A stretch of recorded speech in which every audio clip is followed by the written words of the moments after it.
and again I say rejoice. Rejoice in the Lord always, and again I say rejoice.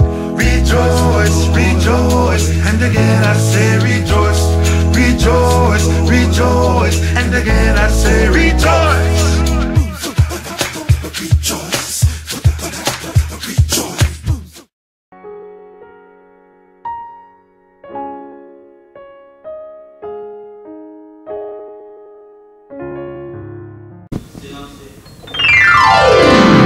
Shalom, shalom les enfants, shalom bien-aimés de Dieu.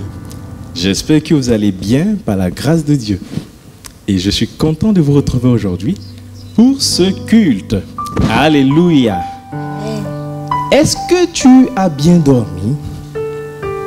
Est-ce que tu es bien réveillé?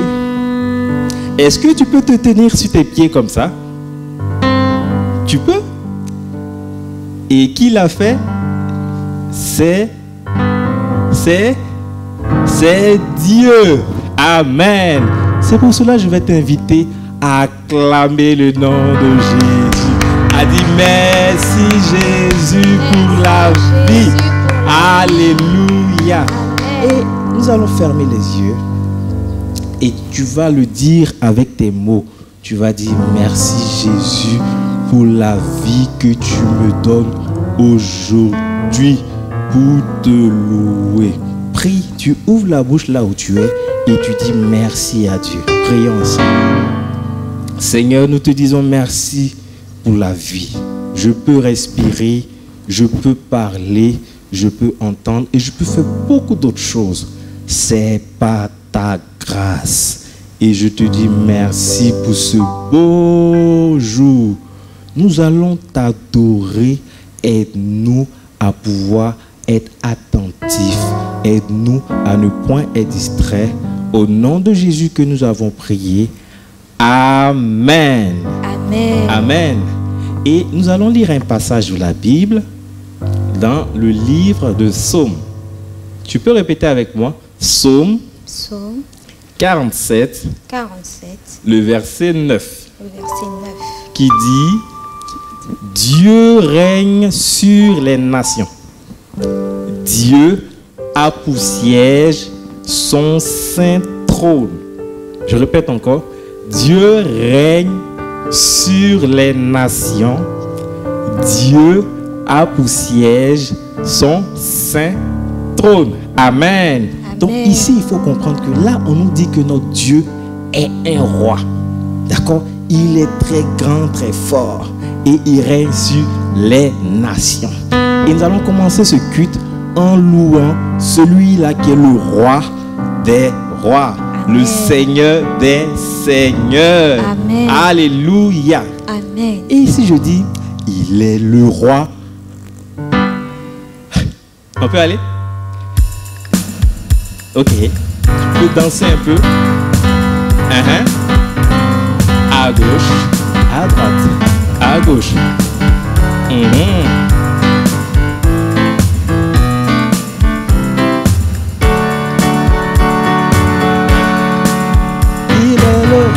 est le roi, il est le roi des rois, le Seigneur des seigneurs. Son nom c'est Jésus, Jésus, Jésus, Jésus. Oh,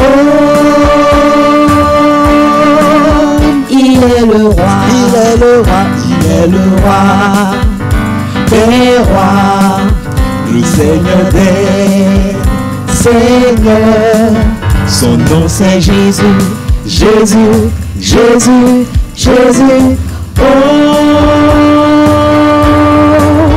il est le roi, il est le roi, il est le roi des rois, le Seigneur des seigneurs. Son nom c'est Jésus, Jésus, Jésus, Jésus. Oh, il est le roi, il est le roi, il est le roi des rois, le Seigneur des seigneurs. Son nom c'est Jésus, Jésus, Jésus, Jésus. Oh,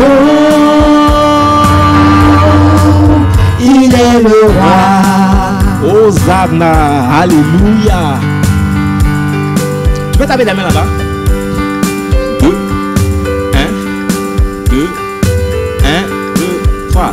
Hosanna pour le roi.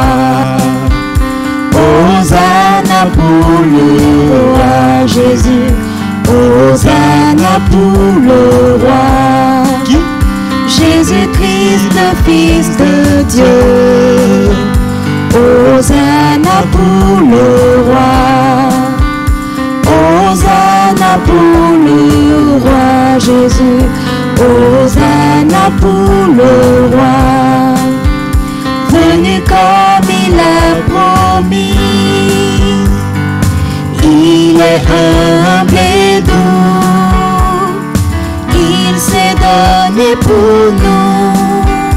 Hosanna pour le roi. Hosanna pour le roi. Hosanna pour le roi Jésus. Oh, Hosanna. Hosanna pour le roi. Hosanna pour le roi des rois. Hosanna pour le roi. Le Messie d'Israël. Hosanna pour le roi. Tu peux avancer tes mains comme ça. Hosanna pour le roi des rois. Hosanna pour le roi qui va revenir bientôt. Il est humble et doux. Il s'est donné. Il s'est donné pour nous. Hosanna. Hosanna pour le roi. Hosanna pour le roi. Hosanna pour le roi Jésus. Il est humble de cœur. Il est humble et doux. Alléluia. Il s'est donné pour nous. Hosanna. Hosanna pour le roi. Hosanna pour le roi. Hosanna pour le roi Jésus. Je suis dans la joie. Je suis dans la joie quand on me dit allons à la maison de l'Éternel. Je suis dans la joie quand on me dit allons à la maison de l'Éternel. Je suis dans la joie. Je suis dans la joie quand on me dit allons à la maison de l'Éternel. Je suis dans la joie quand on me dit allons à la maison de l'Éternel. Une heure dans sa présence vaut mieux que 1000 ailleurs.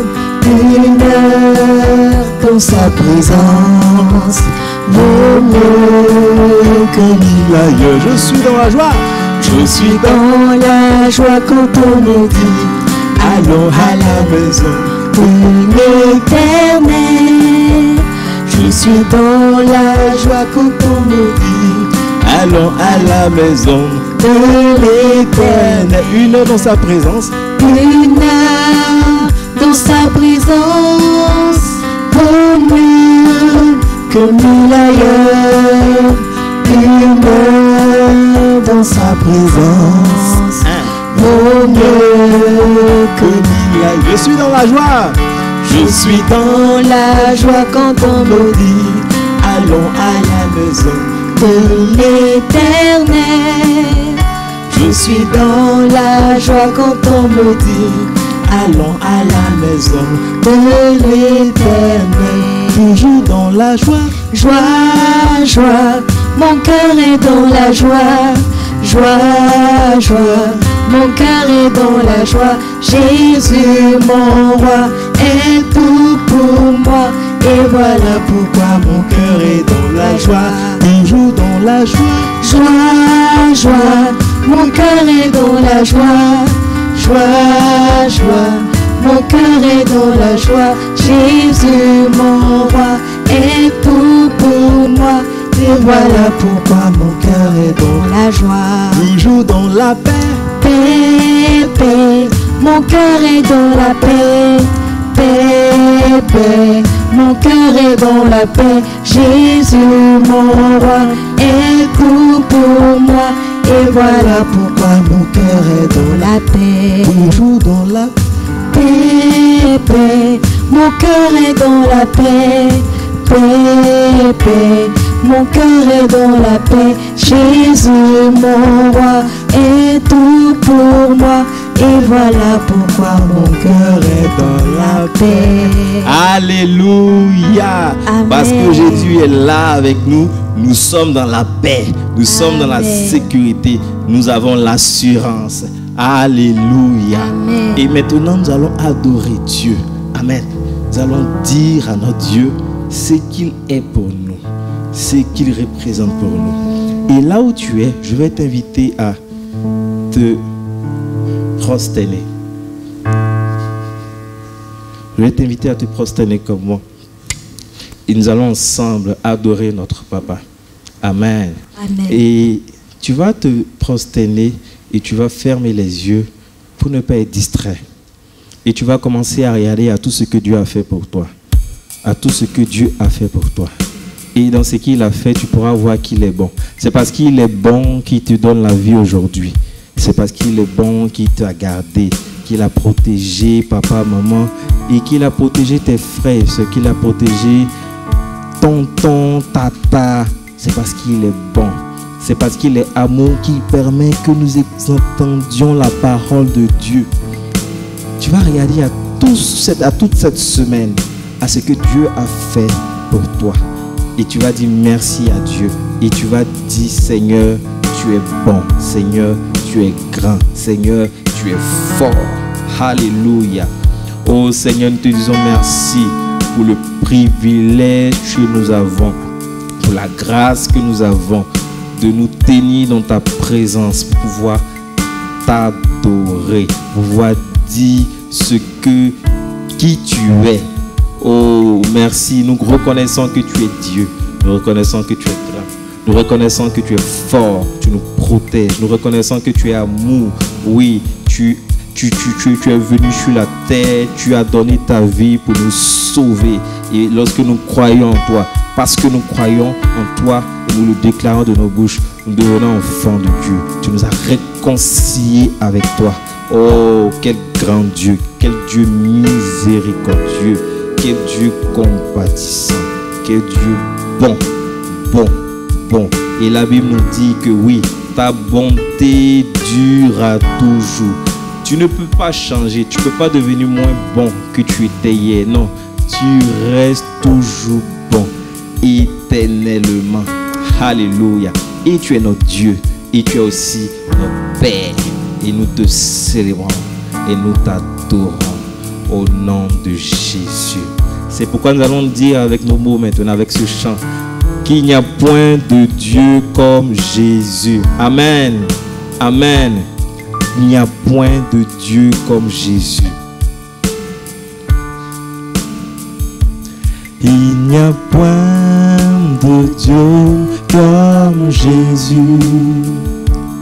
Il n'y a point de Dieu comme Jésus. Il n'y a point de Dieu comme Jésus. Il n'y a point de Dieu comme Jésus. Il n'y a point de Dieu comme Jésus. Il n'y a point de Dieu comme Jésus. Il n'y a point de Dieu comme Jésus. Il n'y a point de Dieu comme Jésus. Il n'y a point de Dieu comme Jésus. Il n'y a point de Dieu comme Jésus. Il n'y a point de Dieu comme Jésus. Il n'y a point de Dieu comme Jésus. Alléluia. Tu vois, le chant nous dit qu'il n'y a point de Dieu comme Jésus. Et la Bible nous dit que les hommes se sont fabriqués des dieux qui ne marchent pas, qui ne parlent pas, qui ne peuvent pas sauver. Mais nous avons nous un Dieu, alléluia, qui parle, qui agit et qui est venu sur la terre et qui nous a sauvés. Alléluia. Notre Dieu est puissant, notre Dieu est excellent. Lorsque tu as un besoin, tu peux t'approcher de lui avec assurance. Non, pas besoin d'avoir peur. Tu peux venir avec assurance, conscient que lui, il est miséricordieux, il pardonne, et conscient que lui, il peut tout. Alléluia. Et son nom, c'est Jésus. Il n'y a point de Dieu. Il n'y a point de Dieu comme Jésus. Il n'y a point de Dieu comme Jésus. Il n'y a point de Dieu comme Jésus. Il n'y a point de Dieu comme Jésus. Nous allons prier pour ce sujet-là. Nous allons prier pour la crise sanitaire. Tu vois dehors, on parle de maladies par-ci, par-là. Et nous avons un Dieu qui est puissant. Amen. Qui a versé son sang. Et la Bible nous dit que dans le sang de Jésus, il y a la guérison. Alors nous allons prier le Seigneur. Nous allons dire, Seigneur Jésus, que ton sang couvre les nations. Que ton sang couvre les nations. Afin que ce mal-là parte au nom de Jésus. Prions. Tu peux prier. Prie. Ouvre ta bouche et parle. Dieu est content de t'entendre. Oh Seigneur, nous te prions pour toutes les nations. Et nous te confions ces nations-là. Oh, nous plaidons les mérites du sang de Jésus. Que le sang de Jésus couvre toutes les nations.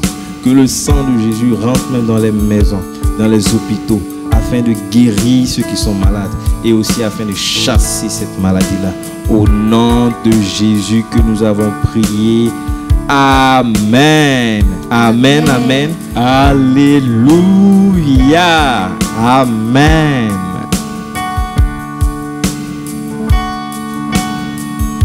Gloire à Jésus. Amen. Amen. J'espère que là où tu es, tu as adoré le Seigneur de tout ton cœur. Amen. Et maintenant, nous allons passer aux offrandes. Et j'espère que tu as préparé ton offrande. Alors, nous allons passer maintenant aux offrandes. Et j'espère que là où tu es, tu as préparé ton offrande. Comme moi.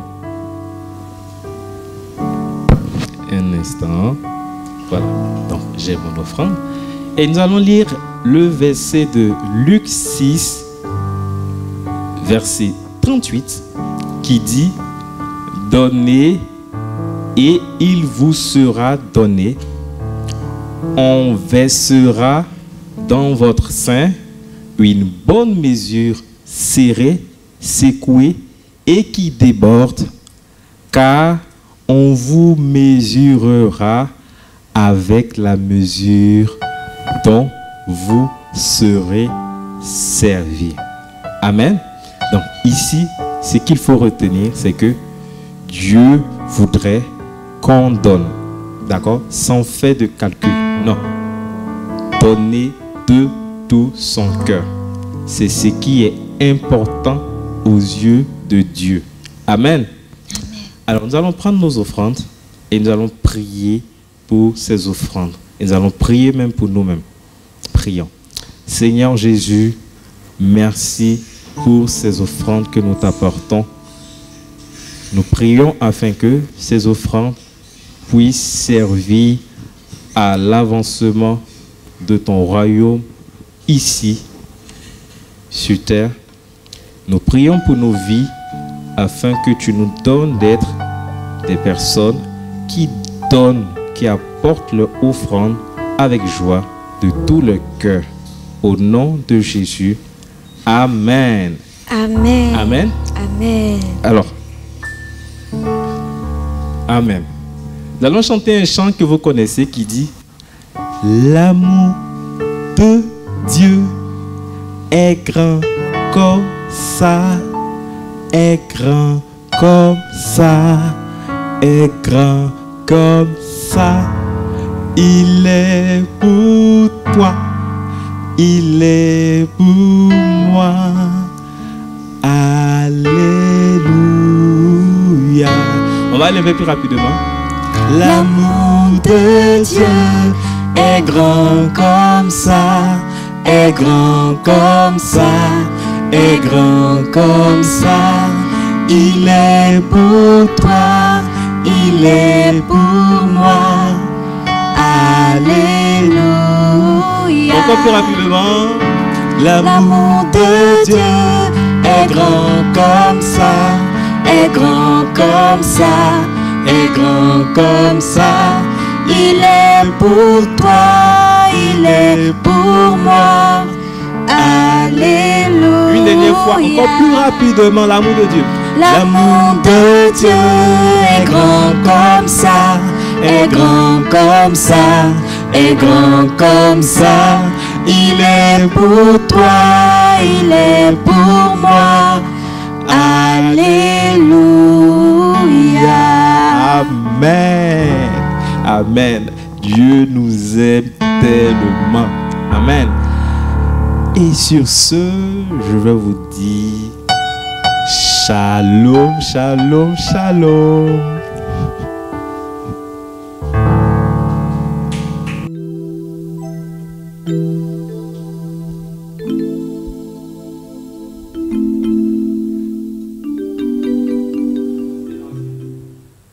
Bonjour les enfants et bienvenue à cet enseignement qui est pour la classe de Nazareth. Est-ce que tu es de la classe de Nazareth? Dis, je suis de la classe de Nazareth. Voilà. Donc nous allons prier pour commencer. Tu fermes les yeux et je vais prier. Saint-Esprit, nous savons que tu es avec nous en ce moment. Et nous allons parler de la parole de Dieu. C'est toi qui rends la parole de Dieu vivante et je prie que tu la rendes vivante pour nous aujourd'hui encore. Qu'elle trouve de la place dans nos cœurs, qu'elle pénètre et qu'elle s'enracine, qu'elle nous fasse grandir. Je prie pour que les enfants, où qu'ils soient, pendant qu'ils écoutent ceci, entendent ta voix directement au nom de Jésus. Amen. Voilà. Donc, installez-vous confortablement. Et je veux commencer par un rappel. Vous vous rappelez de l'histoire de la création de l'homme? Dieu a créé l'homme et la femme. Vous connaissez cette histoire. Dieu a créé l'homme et la femme et il voulait vivre avec eux tous les jours. Il venait les voir, il les saluait, il s'asseyait avec eux, il causait. C'était vraiment, vraiment bien pour les hommes. Et c'était comme ça tous les jours. Et un jour, Dieu a dit aux hommes, je veux que vous ayez des enfants comme vous, beaucoup d'enfants, et que vous vous installiez sur la terre, parce que la terre était vide. Dieu avait créé la terre, mais les gens étaient seulement dans le jardin d'Éden. Et il disait, je veux que vous vous installiez en grand nombre sur la terre et que vous remplissiez toute la terre. On peut le trouver dans le livre de Genèse, au chapitre 9. Mais malheureusement, les hommes ont désobéi à Dieu. Ils ont péché. Et Dieu a été obligé de les chasser du jardin. Il n'était pas content quand il faisait ça, parce que Dieu voulait être avec les gens. Mais Dieu ne supporte pas le péché. Et Dieu savait que l'homme pouvait avoir l'envie de revenir au jardin par ses propres forces, par ses propres moyens. Mais avec le péché dans son cœur, Dieu ne pouvait pas accepter ça parce qu'il déteste le péché. Alors, il plaça à l'entrée du jardin un ange qui avait une épée flamboyante pour empêcher l'homme de revenir de lui-même.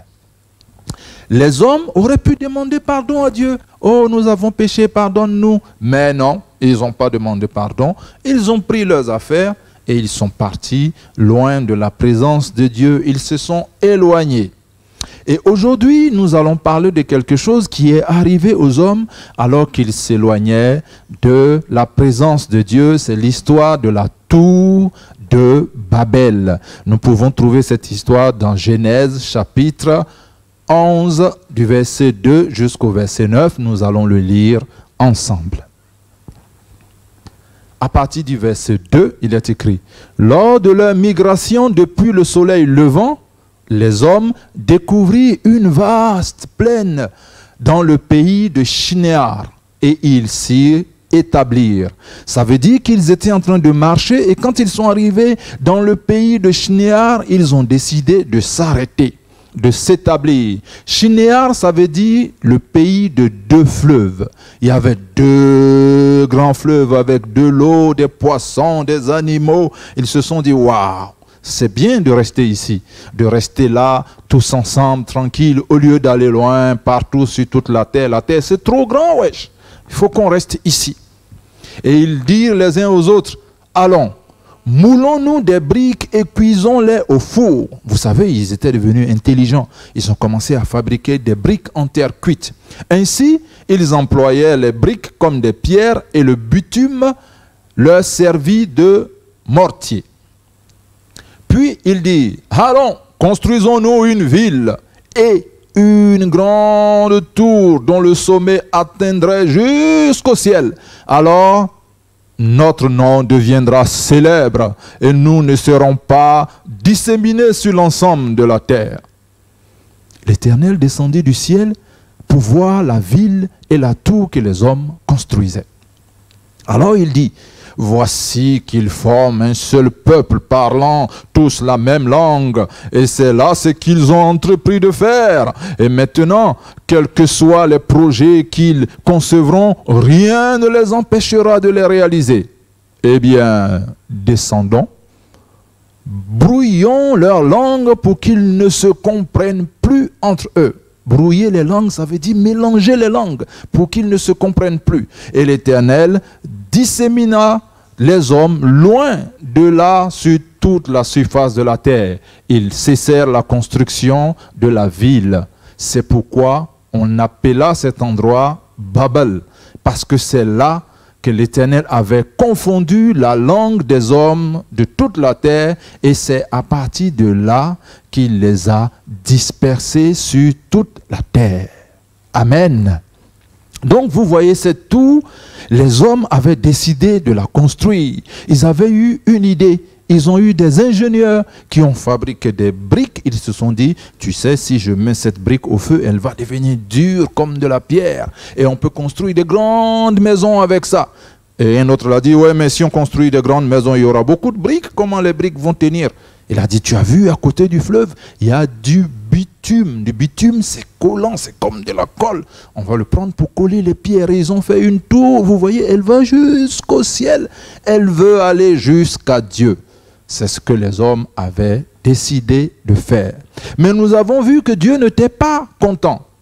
Pourquoi Dieu n'était pas content? Est-ce que Dieu n'aime pas les belles maisons? Est-ce que Dieu ne veut pas que les gens construisent des maisons? Non. Mais Dieu n'était pas content parce que les hommes voulaient l'atteindre avec leurs propres moyens.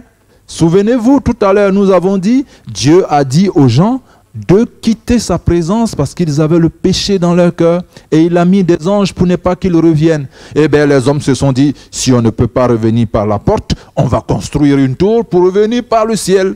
Et Dieu a vu qu'ils voulaient venir encore à lui par leurs propres moyens. Dieu ne veut pas qu'on vienne à lui par nos propres moyens. Donc, il était fâché. Et vous vous souvenez, il avait dit dans Genèse 9 au verset 7 aux gens, ayez des enfants et occupez toute la surface de la terre. Les hommes, ils se sont dit, on va rester ici à Shinéar, on n'a pas besoin d'aller occuper toute la surface de la terre. Et ça, Dieu n'était pas content pour ça aussi. Vous avez vu, les hommes avaient appris avec leur intelligence à faire des briques, à fabriquer du bitume, à faire de grandes choses. Mais au lieu d'utiliser cette intelligence pour servir ce que Dieu a dit de faire, ils voulaient l'utiliser et devenir comme Dieu. Ils ont dit, on va se construire une grande tour, on va aller au ciel, on va s'asseoir à côté de Dieu, on va le regarder comme notre ami. Et ça, Dieu n'aimait pas ça. Ça s'appelle de l'orgueil. Vous savez quoi?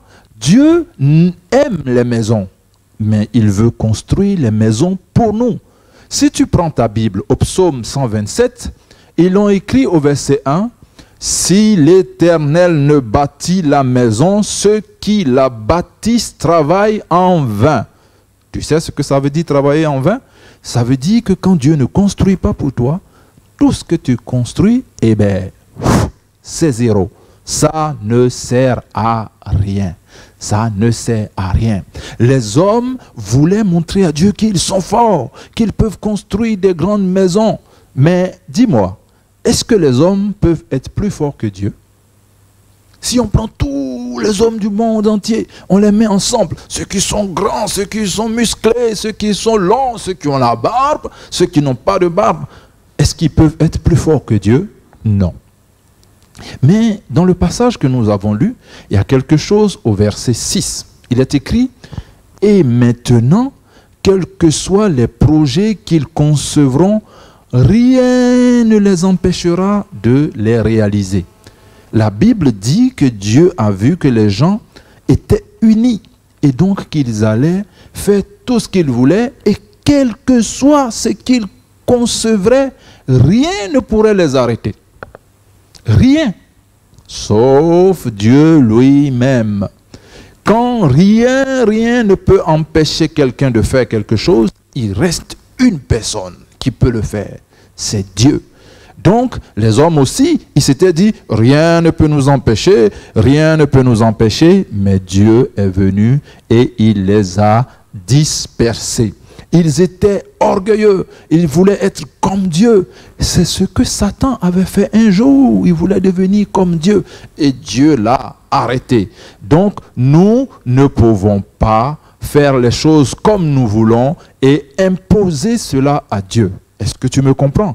Dieu peut faire tout, il peut tout arrêter et même si tout le monde entier se met d'accord pour faire une mauvaise chose, Dieu peut les arrêter. C'est pour cela que nous devons faire les choses comme Dieu le veut. Sinon, attention à la chute. Dieu va descendre et il va te bloquer. Est-ce que tu veux que Dieu te bloque dans ce que tu fais? Non. Il faut que tu travailles avec Dieu. Quand Dieu fait les choses, il faut que tu viennes pour que vous le fassiez ensemble. C'est ce que Dieu veut. Il ne veut pas que nous fassions les choses nous-mêmes. Est-ce que tu as bien compris ce que je viens de t'expliquer? Il ne faut pas faire les choses avec ses propres forces, mais demander toujours à Dieu, qu'est-ce que tu as fait? Comment tu l'as fait? Je veux faire comme toi. Et Dieu viendra avec plaisir pour t'aider. Voilà, c'était l'histoire de la tour de Babel, ou l'histoire des gens qui voulaient s'élever pour être comme Dieu et que Dieu a bloqué. Nous allons prier et nous allons demander pardon à Dieu pour chaque fois où nous nous sommes révoltés et où nous étions fâchés contre Dieu et où nous avons voulu faire les choses comme nous voulons. Oh Seigneur, pardonne-moi, parce que des fois je me suis fâché, je n'étais pas content et j'ai levé le poing contre toi. Mais je sais que tu m'aimes et que tu es mon Père et que tu veux être avec moi. Merci de m'accepter. Merci de me montrer comment je dois faire les choses. Je ne veux pas me révolter contre toi. Au contraire, je veux être ton enfant. Je veux être ton ami. Que ton nom soit béni dans ma famille tous les jours, Seigneur, autour de moi. Que tous les enfants te craignent et qu'ils vivent dans le respect pour toi, sans orgueil, dans l'humilité. Amen. Maintenant, je veux prier pour vous. Reste tranquille, toujours les yeux fermés et tu écoutes ma prière. Père, je te confie ces enfants. Je te confie leur cœur. Ils ont entendu parler de toi. Seigneur, tu as gravé ton nom dans leur cœur. Même s'ils sont petits, ils comprennent qui tu es. Tout l'amour que tu as pour eux. Merci Seigneur pour cette parole qu'ils ont reçue aujourd'hui. Que l'orgueil s'éloigne d'eux au nom de Jésus-Christ. Et que ces enfants soient remplis d'humilité. Que ta présence leur manque. Et quand elle leur manque, qu'ils puissent revenir à toi seulement par la voie que Jésus-Christ est. Merci Seigneur pour ton amour que tu leur as montré, que ta parole ne manque pas dans leur bouche, que Jésus-Christ qui est le chemin, la vérité et la vie soit le seul moyen par lequel ils viennent à toi quand ils en ont besoin. Merci pour ta présence, merci pour leurs parents qui continuent à les conduire dans ta présence jour après jour au nom de Jésus. Amen. Alors nous allons mémoriser un verset qui est dans le livre de Romains au chapitre 12. C'est le 2e verset. Le verset dit « Ne vous conformez pas au siècle présent, mais soyez transformés par le renouvellement de l'intelligence, afin que vous discerniez quelle est la volonté de Dieu, ce qui est bon, agréable et parfait. » Ne vous conformez pas au siècle présent, ça veut dire ne faites pas les choses comme tout le monde. Dis après moi, ne vous conformez pas au siècle présent. Ne vous conformez pas au siècle présent, mais soyez transformés par le renouvellement de l'intelligence. Mais soyez transformés par le renouvellement de l'intelligence,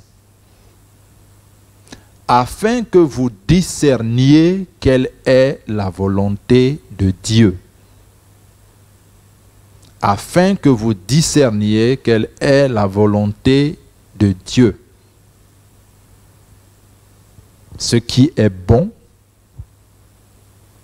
ce qui est agréable et parfait. Ce qui est bon, agréable et parfait.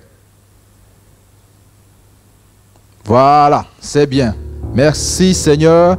Bon dimanche à tous et bonne suite pour ce culte. Que le Seigneur vous bénisse.